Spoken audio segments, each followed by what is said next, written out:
A sensação de ser um impostor nunca me abandona.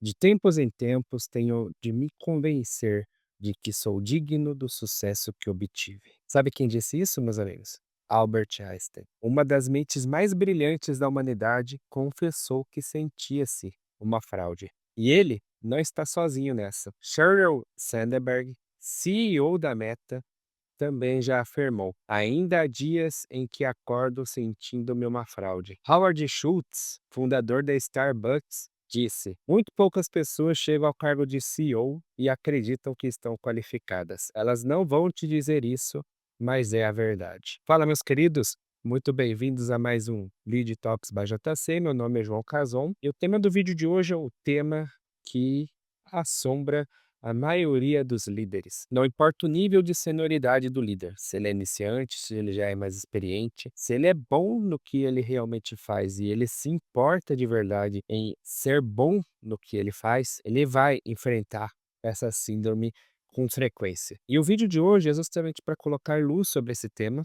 É um tema que também me assombra e eu quero compartilhar aqui com vocês, porque esse tema é extremamente importante e extremamente necessário. Então, bora se aprofundar, falar um pouquinho sobre a síndrome do impostor. Se você é líder, e não importa que se você é júnior, se você já é pleno, sênior ou executivo, você já sentiu que está enganando todo mundo e que a qualquer momento vão descobrir que você não sabe o que está fazendo. E eu digo isso com muita propriedade porque 70 a 80% dos profissionais bem-sucedidos já sentiram isso que eu estou te afirmando. Então, bem poucos profissionais conseguem afirmar categoricamente que não sentem a síndrome do impostor.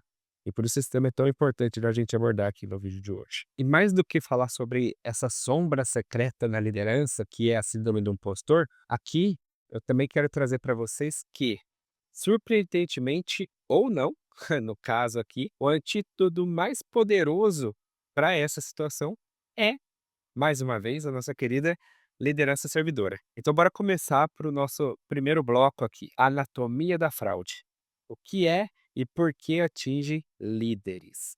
Bom, primeiro de tudo, acho que cabe a nós aqui colocarmos o que é a síndrome do impostor. Basicamente, a síndrome do impostor ela é a incapacidade persistente de internalizar o sucesso. Você conquista algo, mas em vez de pensar, eu mereço isso, você pensa, foi sorte, enganei todo mundo, alguém vai descobrir que não sou bom o suficiente em algum momento. A síndrome do impostor ela foi descoberta em 1978 pelas psicólogas Pauline Clance e Suzanne Imes. E essa não é uma doença mental, é uma experiência psicológica que atinge desde estagiários até CEOs. E onde está o perigo nela? Que ela pode se tornar um ciclo vicioso que nunca termina. Ela pode se tornar numa espécie de operação de ciclo que se autoalimenta. E a gente pode ilustrar da seguinte forma esse ciclo que se autoalimenta. Um novo desafio aparece, você sente ansiedade e dúvida. E aí você reage com extremos.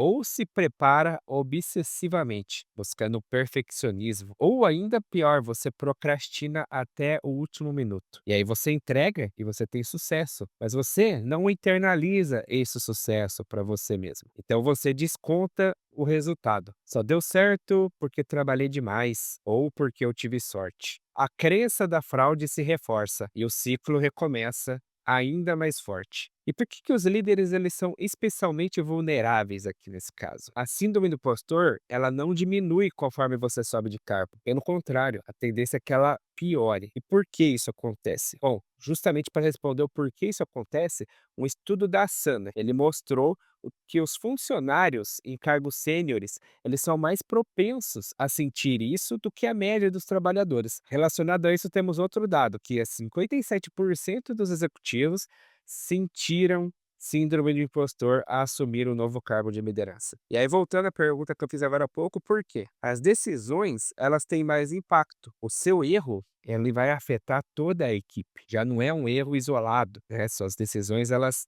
geram um impacto muito maior no ambiente, seja equipe, seja produto, seja a própria empresa. A exposição é muito maior também. Você está sob escrutínio constante. Você é visto como uma referência, como um ponto a ser observado o tempo todo. Então você está sendo julgado querendo ou não, a todo momento em suas ações, em suas falas. O isolamento aumenta na liderança. A gente sempre fala, né, ser líder é estar isolado.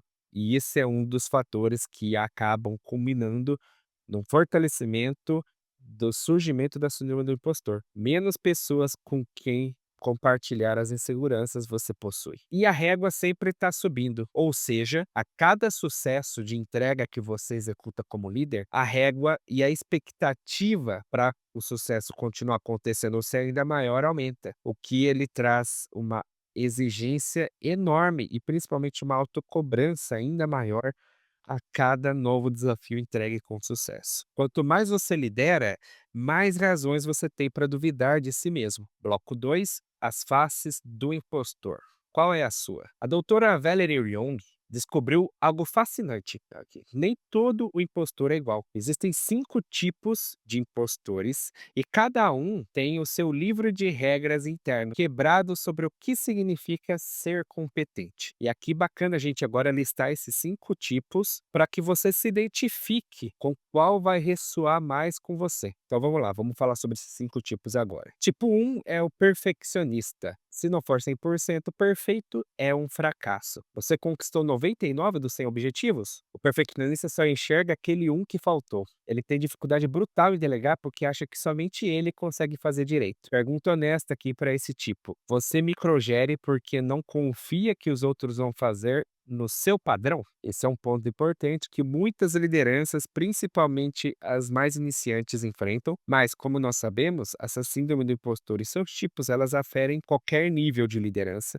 Se não for tratado, se exponencia. E você já deve ter visto muitas vezes isso. Líderes que evitam delegar, que não confiam em delegar. E aí isso gera na equipe um sentimento de que ela é incompetente. Mas não, na verdade, isso diz a respeito sobre esse líder, que ele acredita que ninguém é capaz de fazer tão bem quanto ele. E quando na prática, quando colocado isso para executar, muitas vezes a equipe é capaz de fazer até melhor do que ele faria. Essa é uma das primeiras quebras que você faz quando você passa de uma função de atuação técnica ou como contribuidor individual para um cargo de liderança. Esse é um dos primeiros pontos que você precisa quebrar, um dos primeiros paradigmas que você precisa mudar. Segundo tipo, o especialista. Preciso saber tudo antes de começar. Você quer todas as certificações, todos os livros, todas as respostas antes de se sentir qualificado. Hesita em se candidatar em vagas porque faltam 2 requisitos dos 10. Evita falar em reuniões com medo de não saber responder uma pergunta. E aqui é uma pergunta honesta para você. Você já recusou oportunidades por achar que ainda não estava pronto? Esse também é um comportamento que pesa bastante, principalmente naquela pessoa que busca excelência, que quer ser alguém que realmente gera impacto e faz a diferença no ambiente que está. Eu enfrento muito isso especificamente, de estar sempre buscando conhecimento, saber tudo, mas o fato é que você nunca vai saber tudo. Você nunca vai estar 100% pronto, porque ninguém nunca está. Quando você acha que está, você descobre que não está. Então, quanto mais você sabe das coisas, mais você descobre que você não sabe das coisas, né? Existe até a famosa frase do pensador: só sei que nada sei. E isso vem porque, à medida que você evolui sua capacidade de conhecimento, mais você descobre que você é limitado em relação à sua capacidade de conhecimento. Quanto mais cedo você entender isso, mais fácil vai ser você se desvencilhar desse tipo de síndrome do impostor, do especialista. Vamos para o terceiro tipo, então, o solista. Se eu pedir ajuda, sou fraco. Você acha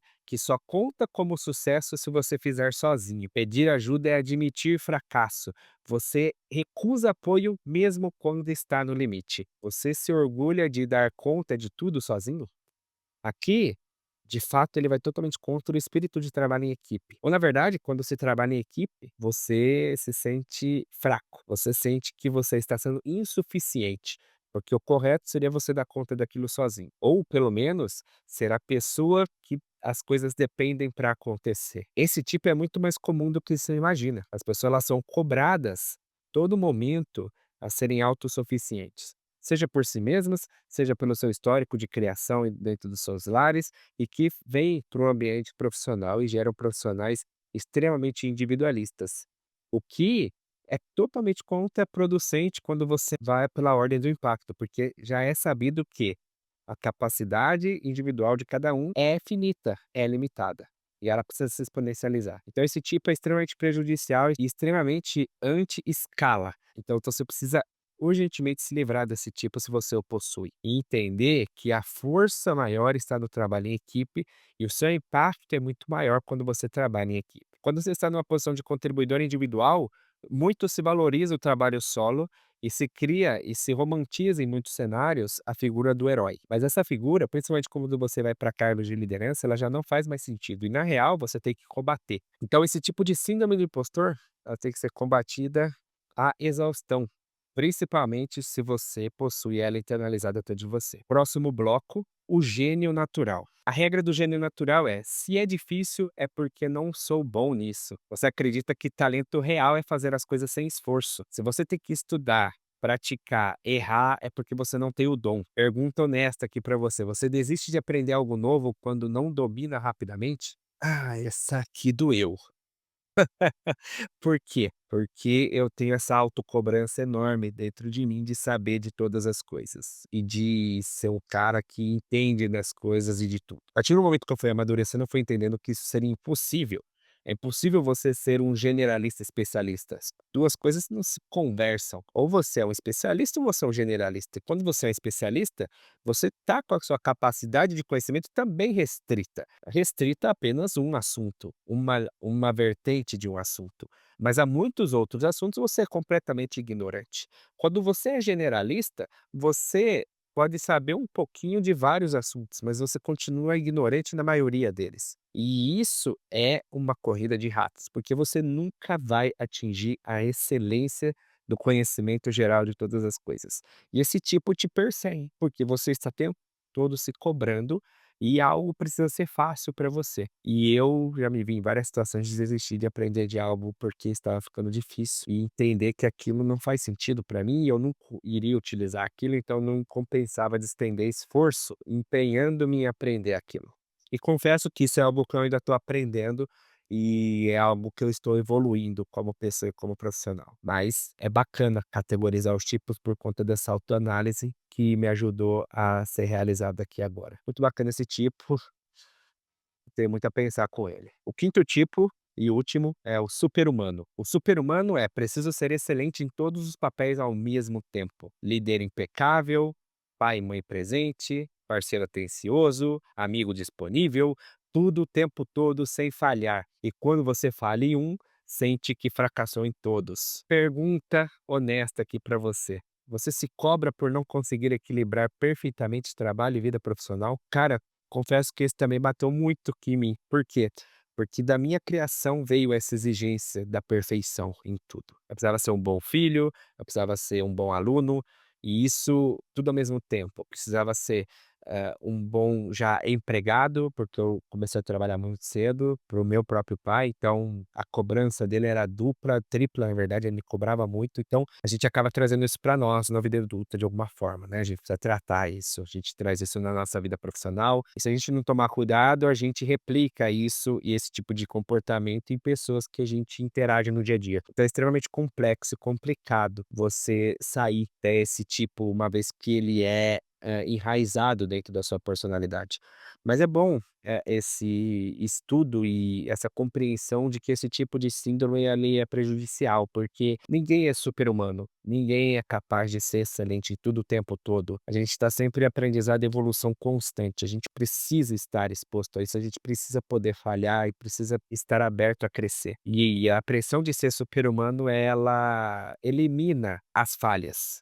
Ela não aceita que você falhe, ela não aceita que você fracasse, porque isso é negativo na visão de ser um super-humano. E na boa, isso só traz frustração, porque é impossível não fracassar, é impossível não falhar.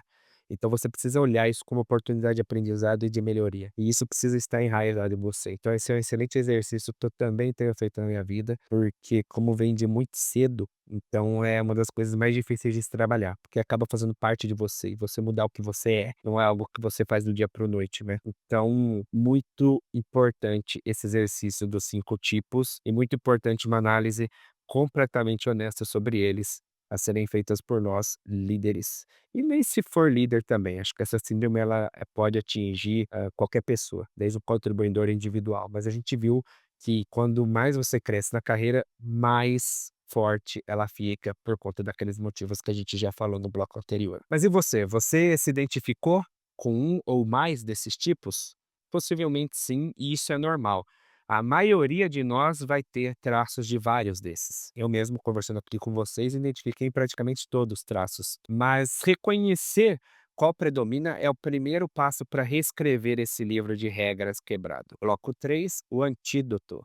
Liderança servidora como cura sistêmica. E óbvio, nem tudo são espinhos nesse mar de flores. A boa notícia aqui é que essa síndrome ela não precisa ser uma sentença e o antídoto dela não é convencer você que você é bom o suficiente. Está em mudar completamente o que sucesso significa para você. Vamos explorar um pouco mais disso aqui, que eu acho extremamente importante. A gente já sabe que a síndrome do impostor é uma prisão interna. A pergunta que te assombra é: será que eu sou suficientemente bom? E a liderança servidora, que é o nosso pilar mestre aqui do nosso canal e do nosso estilo de liderança, ela muda essa pergunta. Qual que é a pergunta para qual ela muda, no caso? A minha equipe está se tornando melhor por causa de mim? E a gente citou no nosso último vídeo, inclusive, né, essa frase de Robert Greenleaf, ele foi o criador da liderança servidora e vale a pena mencionar nesse vídeo também porque ela entra totalmente em contexto com esse assunto que é: as pessoas que você lidera crescem, tornam-se mais saudáveis,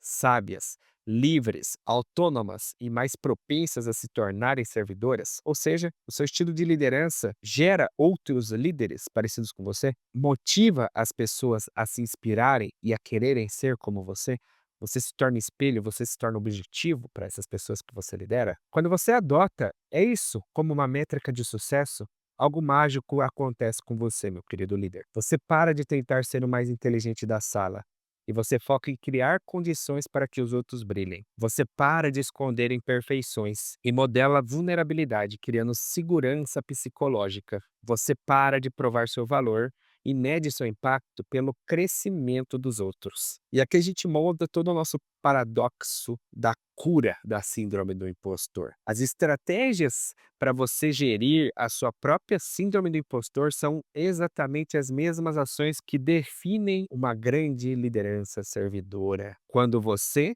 celebra publicamente as vitórias da sua equipe, você está criando fatos para o seu dossiê de conquistas. Você modela vulnerabilidades, como a gente já mencionou aqui, você está quebrando o seu próprio isolamento. E você foca no crescimento dos outros, você está se libertando da sua auto-obsessão. Não é mais você que tem que ser perfeito, não é mais você que tem que saber de tudo. Vai ser um grupo de pessoas que todas as suas habilidades e as suas atuações combinadas e seus conhecimentos combinados geram esse Megazord super-herói. Então, em vez de, né, ser o super-herói isolado, você é uma equipe de Power Rangers, onde a junção de todos cria o Megazord que derrota o monstrão. Basicamente essa analogia. E para a gente encerrar esse vídeo, esse episódio de hoje no nosso Lead Talks para JC, eu queria te dizer que o objetivo aqui não é eliminar completamente essa autodúvida. Primeiro que isso é impossível e talvez isso é até indesejável, porque um certo grau de humildade te protege da arrogância também. É importante você ter essa ciência que você não sabe tudo, que você não é o maioral. É importante você não ter essa arrogância, porque a arrogância ela também pode te derrubar. Na verdade, ela vai te derrubar. Quando você mais pensa que sabe de tudo, mais você não sabe de nada. E em algum momento isso vai ficar evidente. E isso vai te derrubar. O consultor Wellington Moreira diz: o verdadeiro impostor é aquele que acredita que já sabe de tudo. E o objetivo aqui é aprender a liderar do lado dela. A liderar do lado da sua autodúvida, da sua síndrome do impostor. Mas com todas as ferramentas e com toda a ciência que a gente tratou nesse vídeo, você vai conseguir ser forte perante isso, e mais do que isso, você vai ser capaz de ajudar a pessoas que passam pela mesma situação em algum momento. Então, é extremamente importante você reconhecer a voz do impostor e talvez até agradecer ela por te manter humilde e esforçado. E depois, conscientemente, escolher ouvir as necessidades da sua equipe. É esse o objetivo. Lidar com isto e extrair disso um líder melhor, uma pessoa melhor. Se você é um líder e já sentiu isso, você não é fraco, você é humano. Muita atenção nesse ponto. E a liderança servidora, ela te convida a lidar com isso com humanidade e não apesar da humanidade. Parem de tentar ser um líder perfeito. Torne-se um líder completo. E por hoje era isso, meus queridos. Se você gostou, deixa o seu like, deixa o seu comentário. Vamos conversar sobre esse tema, um tema bastante importante. Compartilhe com outros líderes. Espero que tenha agregado o conhecimento de hoje para com vocês também. Estou super à disposição para bater um papo, para a gente poder conversar, para poder compartilhar experiências e dores. Quem sabe eu possa te ajudar de alguma forma, tá bom? Minhas redes estão à disposição para isso. Um grande abraço, até o nosso próximo episódio de Lead Talks para JC.